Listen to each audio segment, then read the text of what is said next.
Okay, it's October 16th. It is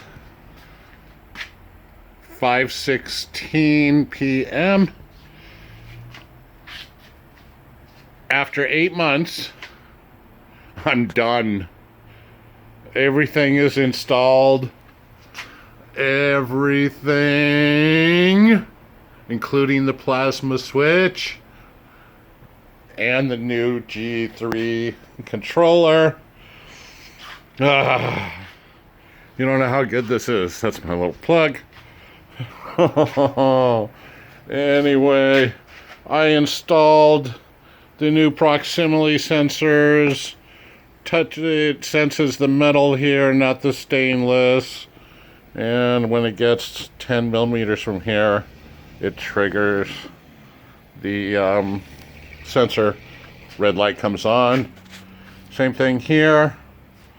I put a piece of metal, a little piece of L bracket there to come in and stop here, about here.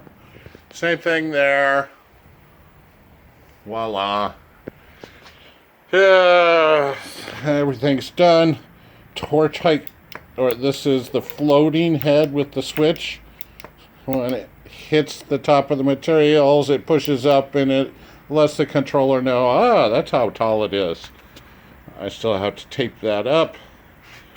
The original sensor, optical, the one that did not get burned, is still installed and working. After 8 months, eight